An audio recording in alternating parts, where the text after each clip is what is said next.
doing. Through all that writing and rewriting, one thing has become clear. I can't distill everything I've learned in the past few years into a few minutes. So I've settled on two salient points that I want to convey today. One is about scope, and the other is relevant to a message of hope. As a sociologist, I've witnessed the way a statistic can be eye-opening with regard to extent and relevance. According to the Center for Disease Control, 9.8% of children in the United States witness violence in their own homes each year. I can think about that in relation to another number, 35, which is the number of students I have in each class section. I can deduce a percentage of my students witness violence growing up, and think about the multitude of ways that might impact them as an adult, that adverse childhood experience, and how it might serve as a barrier to their education. But raw numbers, we don't feel the same way we feel art. Sidney Brodie's quilt also illustrates a staggeringly high statistic. But at the same time, it acknowledges, recognizes, and humanizes each victim of violence individually. Looking at a quilt square and seeing the name, you feel compassion for a specific person whose life was lost. When I do that, I want to know the history and unique stories of that person. Stepping back to look at the entire quilt, I'm struck by the number of lives lost, but I also feel compassion for the many who continue to bear the pain of each loss. Violence has a tremendous cost in our society. It ripples through families, social networks, and entire communities. Richard Corlin, a former president of the American Medical Association, said that for each death due to violence, there are dozens of hospitalizations, hundreds of emergency room visits, and thousands of doctor's appointments. He reminds us that lives lost to violence are just the tip of a very, very large iceberg. And that's the first point I hope to convey today, that the iceberg includes all of us. Everyone is impacted by violence. And my role that I've taken on this semester at Durham Tech, I've opened the door to hearing stories, people's stories of suffering, loss, and pain. Both students and employees have told me of incidents, some so recent they're still in shock and haven't begun to fully feel the pain. Other incidents from decades ago that are as fresh to them today as the day they occurred. The administration at Durham Tech understands that although we're a very safe college, members of our community have been previously and will continue to be affected by various forms of violence throughout their lives. We see that we have an opportunity to profoundly impact the lives of both individual members of the community and the community as a whole by tackling this pervasive and persistent public health problem. Underlining this idea that we can make a difference, have an impact, is hope. And that hope comes from the second point that I'd like to make. Violence is preventable. I think once we truly internalize those 2 points, that violence impacts everyone and violence is preventable, it's clear that we have a moral and ethical imperative to do our part to create a safer society. Durham Tech has taken steps this semester to expand our efforts. We've utilized a socio-ecological model of violence prevention, initiating programs at the individual, relational, community, and societal levels simultaneously. We've reached out to collaborate with others locally, regionally, and nationally who also are trying to be proactive, move upstream, and address some of the root causes of violence. I want to sincerely thank everyone in this room today for coming to this event because it shows that you care about this critical issue. And I hope when you leave that you continue to or join in the effort to create a safer campus, safer communities, and a safer society.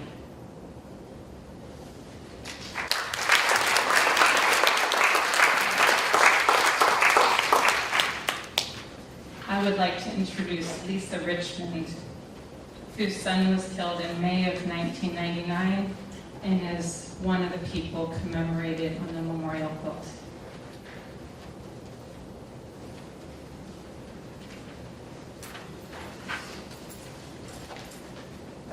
Good afternoon. I wrote all my notes down because I was a little afraid after Sidney asked me to speak. I don't speak. But I couldn't say no. There's someone who always supported me in our community. So I'm Lisa Richmond. I had this little hat. A foster parent, a community leader, a volunteer, military veteran. I'm a retired detention officer from the Sheriff's Department, but I'm also a member of Parents of Murdered Children. So I'm just going to put that there. It's just a visual. So I'm a member of Parents of Murdered Children. It's a great support. It was a great support group in a time of need, but it's not a group that you would volunteer to be a member of. So when my son was shot and killed in '99 at age 17 years ago, it's still an unsolved case.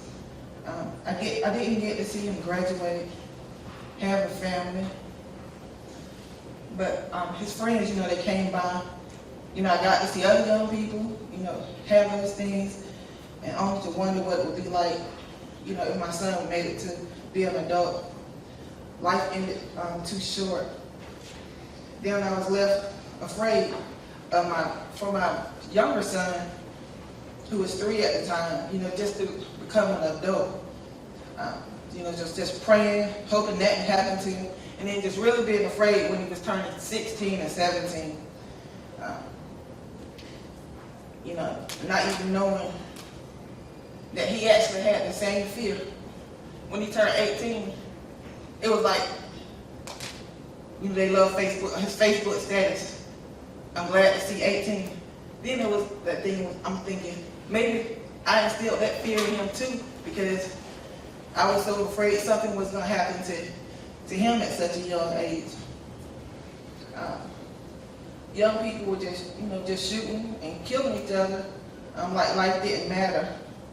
Anytime I heard gunshots, I looked and called to make sure my son was okay. My family would start calling to check if everyone that was male was at home and okay. Even my neighborhood, it was like a roll call. If you heard shots in the area, you call everybody to make sure their son okay, or their children are at home. So we would just start calling and checking, and it just went on for years. And then one morning, working in court, as a court officer, I heard a young person, when the judge asked him why he missed court, he said, it was the day I got burnt. And it was like just so heartbreaking to hear somebody say, it's the day I got burnt. Not the day I overslept. My mama didn't wake me up, because most kids put it on their mama that something didn't happen to them. But for him just to say it was the day I got burnt.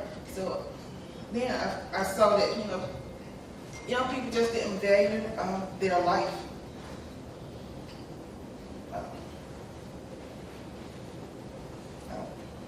And then, like in November, we had a lot of shootings, like last November and December. So in my community, we really went on that thing where you calling people, you checking in, even if it happened across town, you was just trying to make sure it wasn't your child, it wasn't your friend's child. And it was like, we had 2 young people from my neighborhood at that time that did get killed. So it was that thing where I had to just keep calling my son and say, you at home, don't come out. Even in my community, I heard her say about it was preventable. And that was one of the things I did, because I'm the leader in our community. I know young people love Facebook, so on Facebook, I send them a message to the parents to say, ask your kids, your older kids, to stay off the street, to stay from in front of your house, so you protect your younger kids. Because I know parents don't want you telling them what to do with their kids. Older kids don't listen. So I actually went to the part about hey, look out for your babies, your grandkids. So when they were doing all this shooting and they put, you can ride through our neighborhood, nobody went outside. But you know, it was a couple of times guys came through, they were shooting. You know, but they didn't have anybody to shoot at because everybody was just taking that warning. So the purpose was if they don't see you, then they can't ride through and shoot at you. When I came in, I was looking at the quilt. Then I saw that I actually knew 18 people on the quilt, just knowing them and their family. And then it was at least 8 of them that was just from my community, right in my area. So I know death is like a hard pill, and you never forget.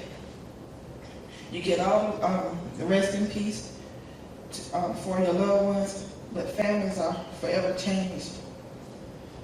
But I also know love never fails. I'm like, so you see me when I write something, it's always love never fails. My community know I just stand by that. So I just had a picture of my son, obituary, and that's the kind of things that parents do. It's like you always have something. When somebody asks you something, you already got something ready. I never speak, but if you ask me about my son or to come in something, I'll show you the picture, you know, just to let you know he was a person. And this was my son with my younger son when he was a baby. And then to turn around for my oldest son, my son now, they look exactly like my son. It's just hard, you know, to see. So you never forget, and you never forget the people who helped you. So that's why I'm speaking. Thank you.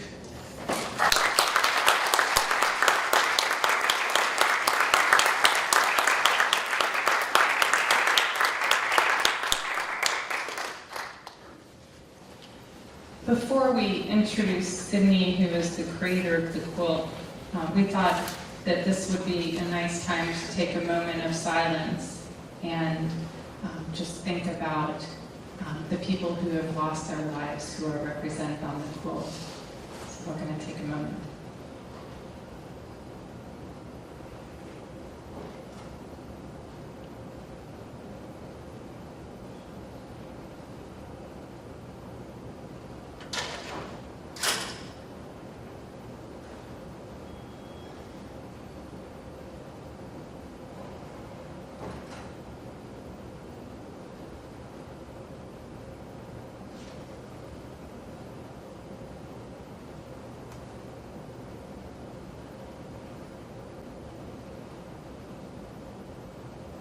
Thank you. And also, before I bring Sidney up, we would like to play a video that was created that provides some background and explanation of the quilt and also introduces some of the other mothers, parents who've lost their children.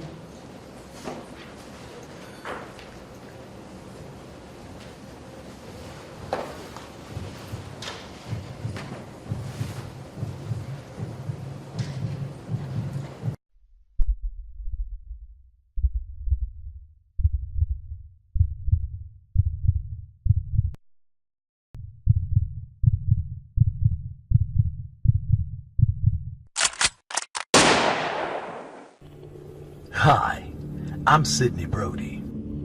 It is my contention that black-on-black homicides in Durham and across the nation has never garnered the momentum and attention it deserves. Perhaps such attention would open the wounds of America's greatest shame in ways never before seen. And let's be very clear. This destructive culture that our youth have embraced is a den of rattlesnakes on steroids, multiplied 100-fold and self-perpetuating. As a broken race, developmentally in this now multi-generational struggle, we remain suspicious and generally untrusting of one another.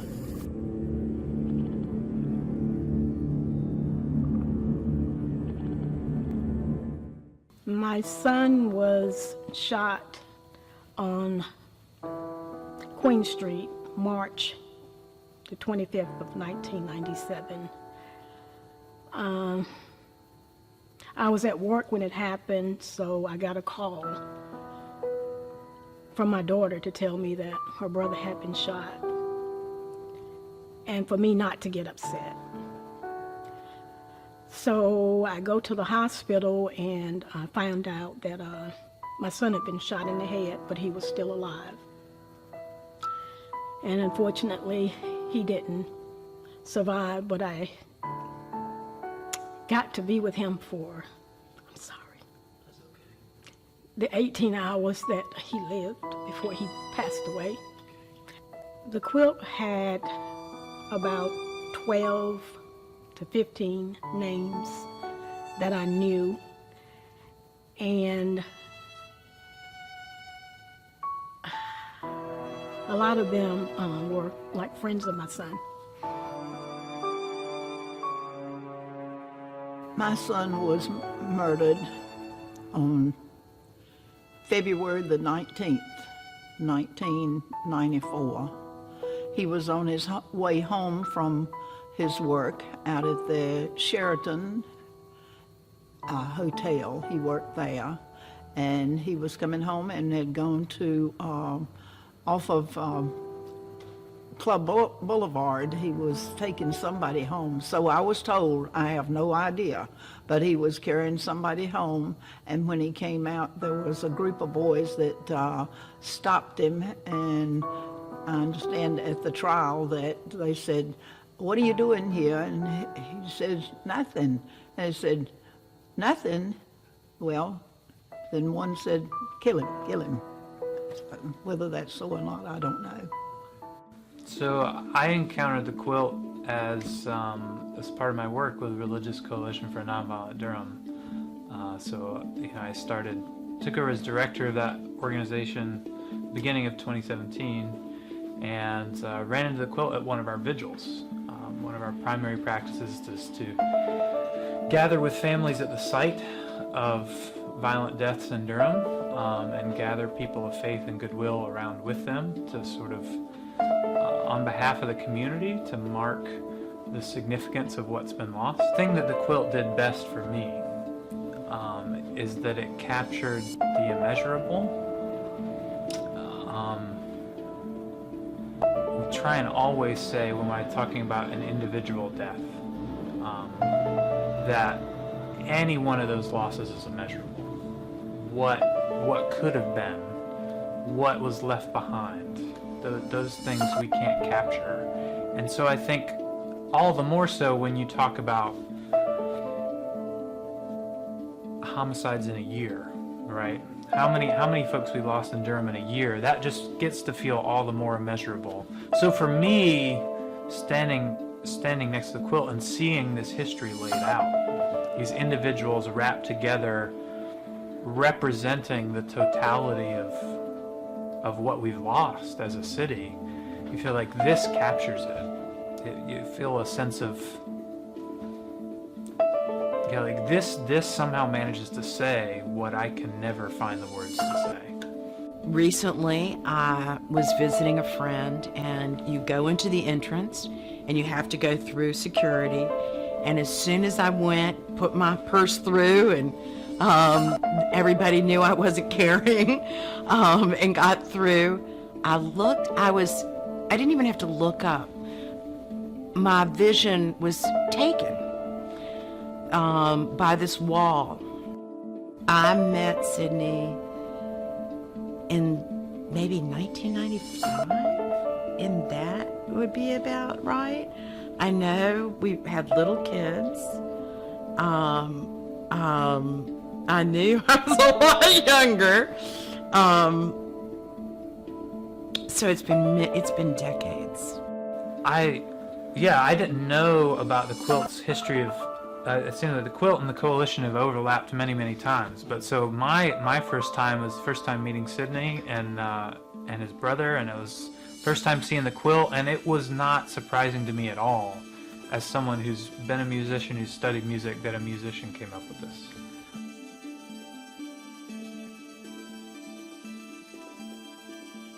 Yeah, so I met Sidney and his beautiful family, his incredibly talented family.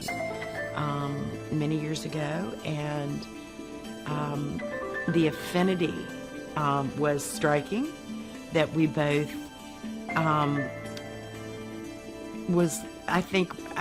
we both were touched in the same way, and we both were seeking to respond ethically and morally and spiritually to the injustice of violence in our community.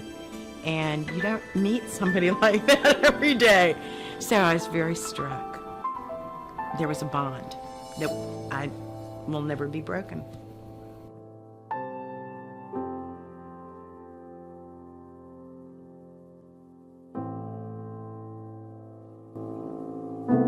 Like most of the people in the video, I will not forget the day that I first met Sidney Brodie and was inspired by his dedication and the inspiration that his work has brought to this area and that he soon intends to bring to the nation. And so, without further ado, this is Sidney Brodie, the creator of the memorial quilt.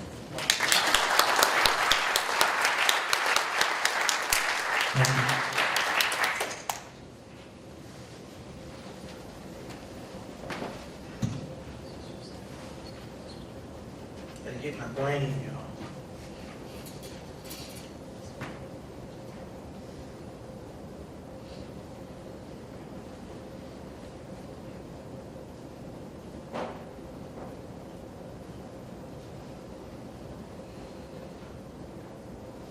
It has been called breathtaking and humbling, referenced as a sacred work of art, a symbol of peace, affectionately deemed a beautiful shame. It's been called a masterpiece. Again, I'm Sidney Brodie, visionary, creator, and caretaker of the Durham Homicide and Victims of Violent Death Memorial Quilt. News reports and police logs, over time, they fade into the deepest recesses of our minds. Hopefully, over time, it won't be as easy to forget what you see here today. Although created as a memorial for fallen victims, the quilt has taken on a life and purpose all of its own, as you will witness here on campus in the coming days. There's a method to the madness. The quilt dates back 23 years to a time when I worked as a 911 communicator for the city of Durham. Prior to that, I worked as a musician and band leader, traveling the wedding and corporate entertainment circuit. Now, just to give you a little bit of background on the origin of the quilt, on October 22nd, 1994, a call for help came into the Durham 911 center. Shots fired. When the smoke cleared, a 2-year-old girl had been slain, shot and killed in a place once upon a time known as Few Gardens. Shaquana Atwater died that day, caught in a crossfire of rival drug dealers while playing outside of the yard. Now, being a father myself, there were no words to express my outrage over this senseless act. It was hard to wrap my mind around the very thought that young men could fire weapons, real bullets, where our children, little girls and little boys played. Now, I received excellent training at the Durham 911 Training Academy. I became an APCO certified emergency telecommunicator, trained to recognize, prioritize, and respond to events of emergencies. Ultimately, my job was to pinpoint the location of the emergency, get as much intel as possible, and then get the appropriate agency and first responders to the people in need. Excellent training. But things were changing for me. the destruction of our children, urban families, and their communities all being ripped apart. For me to see this destruction happening and to do nothing was just as much an outrage for me. One night many years ago, I had a strange dream. I dreamt I was traveling on a highway made up of miles and miles of brilliant color. I woke the next morning exhausted, but with the determination to do whatever it took to get the attention of Durham's youth and their parents regarding the uptick in violence and shooting deaths happening in predominantly black neighborhoods. During that time in my life, I founded the SOS Violence Awareness Museum and Center for Social Change. I began creating pieces of art with the intent of touching the very soul of all who were exposed to my creations. Intent is a powerful thing. One such piece of art was made from a coffin, donated by the Triangle Atlantic Casket Company. I designed a casket, a display, a funeral scene, if you will. Had a mannequin that laid in the coffin, the head I adorned with dreadlocks. Where the face should be, I fashioned a mirror about the size of a face, superimposed it over the mannequin's face so that the onlooker sees his or herself when viewing the display. The youth were fascinated by this, creating dialogue as intent. Dialogue. The level or brand of outreach by a 911 communicator 20 years ago was unprecedented, this level of outreach. But it gets better. I began taking these artifacts to crime scenes. Only days after a murder was committed, I took them in the form of a street festival that was music, dancing, and poetry, and my special brand of magic. Now, working as a 911 communicator, you gotta understand this is a pressure cooker of a job. So you do what you have to unwind. I began to study and practice yoga. Any yogis in the house? Okay. Deep meditation, all the way to the astral. I became quite proficient. On a few occasions, while calming was still in my mind, I began to see colors, brilliant colors, like miles and miles of vibrant color. This time I chalked it up as an intense daydream.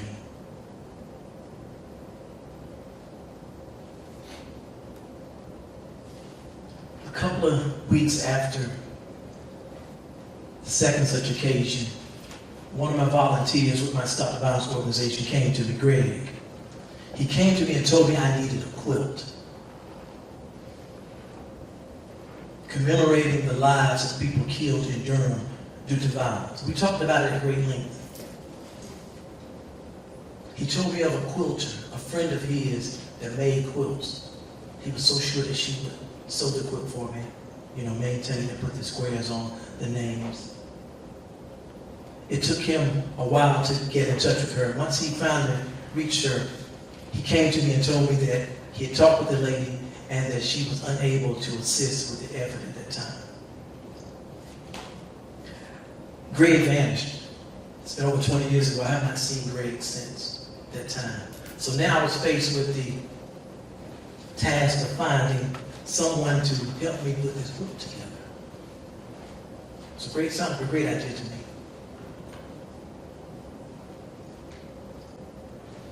I went to my girlfriend at the time, Yvonne. She had sold me a couple of really nice costumes for the stage, so I said she could put us on a quilt. All right. We talked about it, and she agreed to sew the quilt. However, a few years and about 120-30 squares or so later, the relationship fizzled. How am I going to get this quilt? Once the relationship was over, I was faced with the task of now finding someone to maintain the quilt, to add the squares and the victims' names. I spent a couple of years visiting retirement homes, senior centers, assisted living facilities. It was awful. I was pathetic. I felt like Lions from the Peanuts game. Here's this guy come with his blanket. I had to quilt with me. Finding allies for Durham's youth was beginning to be a challenge. It looked impossible, very bleak. So I found myself at a crossroads. Do I walk away?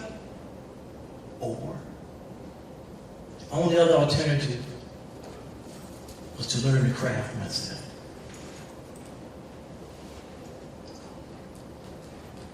If I was going to continue my work. And it took me a while to realize that asking someone else to align their faith, their heart, mind, body, and soul with my calling, my yearnings, my deeply held convictions was asking a bit much. It took me a while to learn that, especially with no real end in sight. It took me years, but I couldn't tear myself away from it. Those children were being killed and maimed, paralyzed.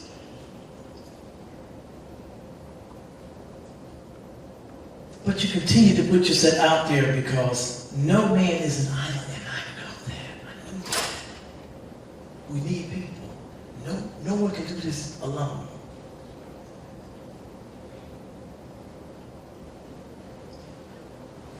From the moment the quilt began to take form over 20 years ago, I knew that it would speak the language of peace for many generations to come. After many failed attempts at reigniting that spark to resurrect the quilt, I began experimenting with fabric art myself. I had also worked in home improvement since my teen years. Carpentry, tile work, wallpaper, home improvement. So what I did, I simply applied those skills to fabric, trading in the power saw for the scissors and the hammer and nails for the needle and thread, sheetrock and wood for textile goods. That sounds like Jay-Z. Remember that, man. It sounds like Jay-Z. Now, I must admit, the transition from building materials to cloth or fabric requires a different discipline.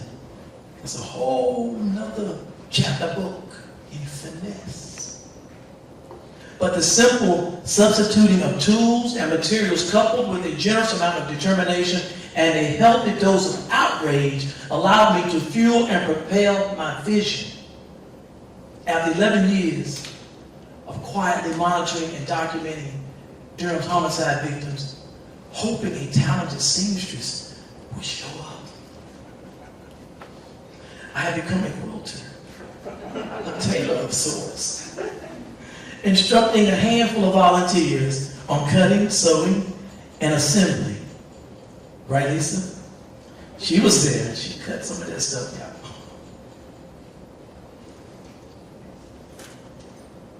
Once the quilt was resurrected, we set out on our final 120 days of peace. We don't intend to do this forever, but we want to see change in Durham and quite frankly across the nation, because you can take the situation to any urban city across America and they will understand this conversation. To me, that's powerful. How can such despair and destruction have such a wide reach? We got a lot of work to do. Durham can be the example, and I know it because of some of the people in here. It did me good to see you walk in here.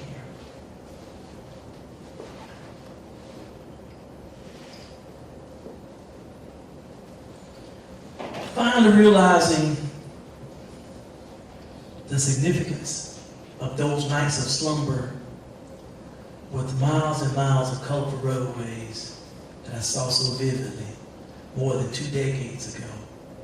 I saw this. I dreamed about it. I don't know what the significance of the roadways are, but we plan to travel beyond Durham because we can start the work here, but this problem is bigger than Durham. So don't blame Durham for our problems, y'all. Durham is a great city. There's a lot of possibility here.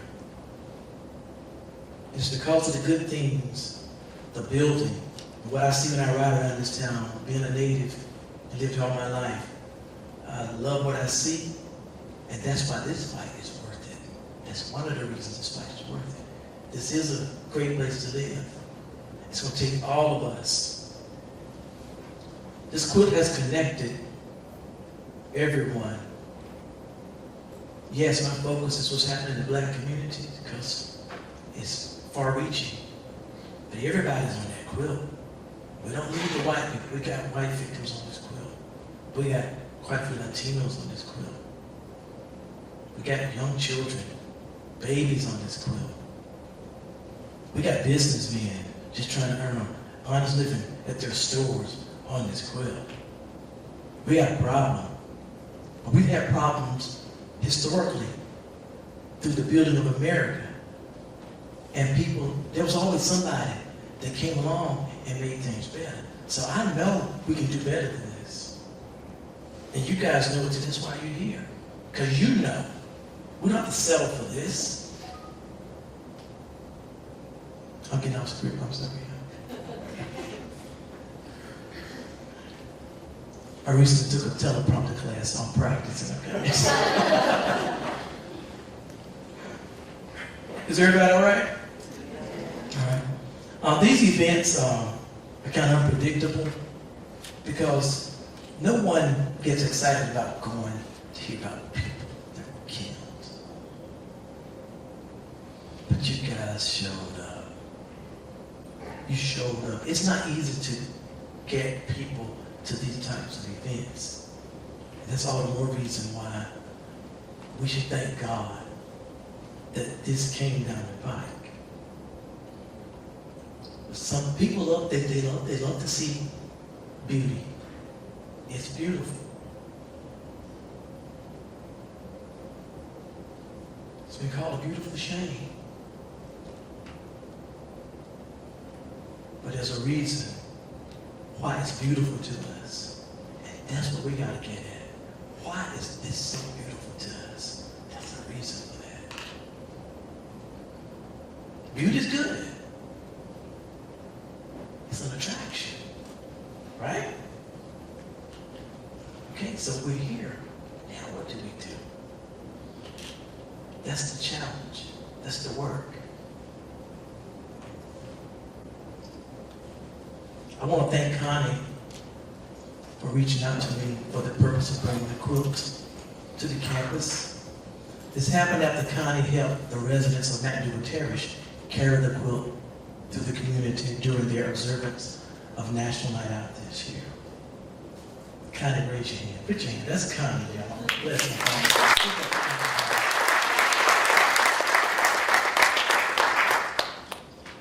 It is my unique honor to share the quilt and these words with you today.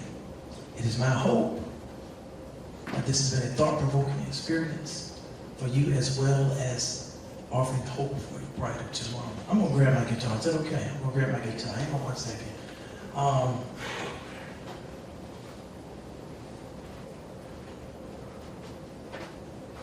Shift to another scene here, y'all. Because I've been inspired, y'all. I'm telling you.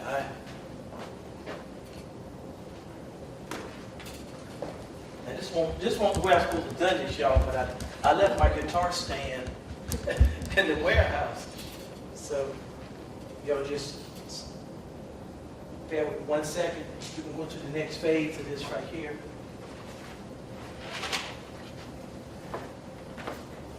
And I'm going to show you where the quilt really came. All right? Is everybody all right? Yeah. First, I want to thank an entire crew behind the scenes. When Connie got with me just days after the observance of National Night Out, she started introducing me to all kinds of great people over here at Durham Tech. And I would like to point some of these folks out for you right now. First of all, this is my brother Robert here. She didn't introduce me to him, but I've been knowing him my life. But this is my partner for life and music. But Chris Dove has been a joy working with us on this here. This is Chris. Put your hand up, Chris. Kevin, where's Kevin? Kevin Hinton. Jennifer Bennett. This is Jennifer right here. And where is Mr. Scarborough? Did Drew come back? Did he come with us tonight? Okay. All right. This is Joe. What's his name?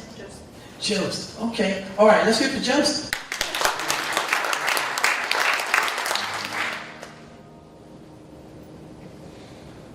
I want you to enjoy your visit with the quilt. And this is not intended to be a sad song, believe it or not. It's simply a collection of true stories that spawned outrage to action on my part. It's a song about a little girl who lived in Durham for a short while, whose innocence and death inspired the beginning of the quilt. It's called Caught in Despair.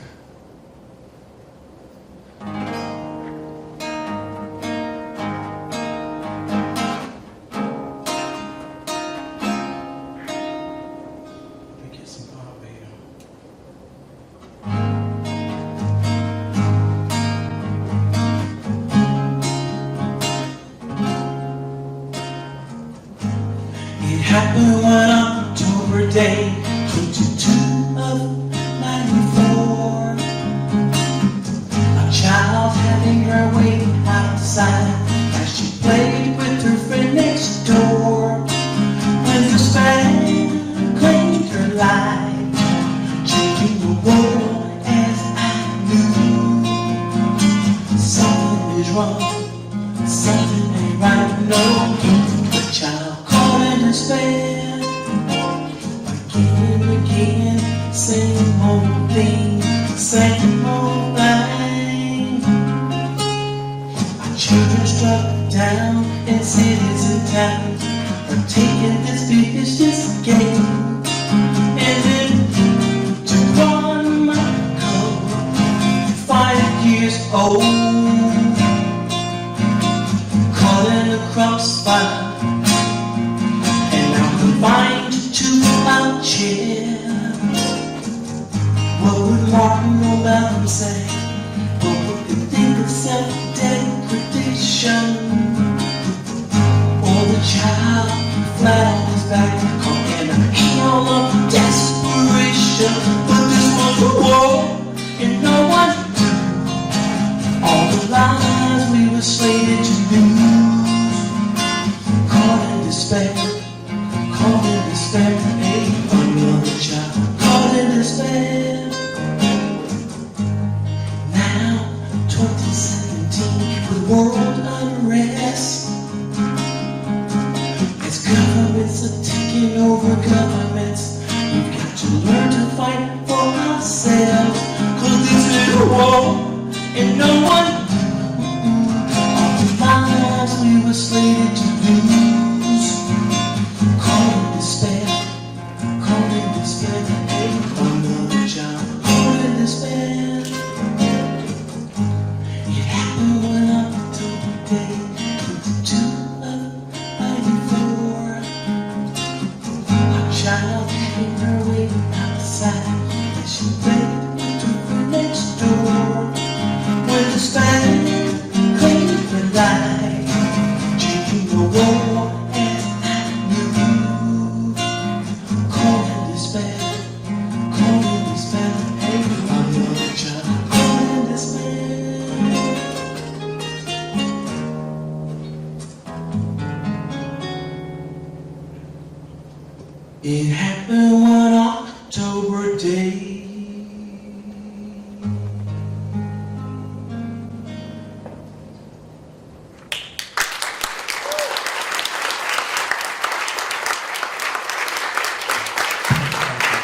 got work to do, right? Y'all on board? Are you on board? Not bored. I know you're not bored. Are you on board? Everybody can answer, yes, we're on board. All right. Our plan is to let the entire United States see what's happening in Durham. All right? We're not trying to get Durham a bad name. The officials here, I want you to understand that. All right? You're doing the right thing. You're doing the right thing. Because what's happening here in Durham is happening all over the United States. We can make a difference. I know we can do it in Durham. They don't have what we have in Durham. We can do it. Thank y'all very much.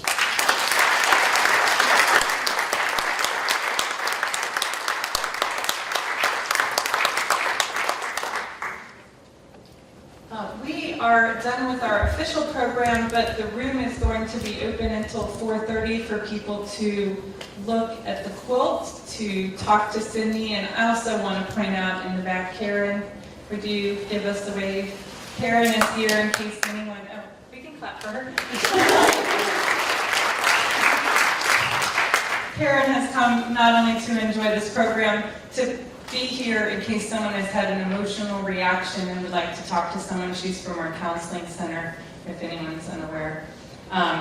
So please view the quilt, enjoy, and start having those discussions that it was meant to start. Thank you.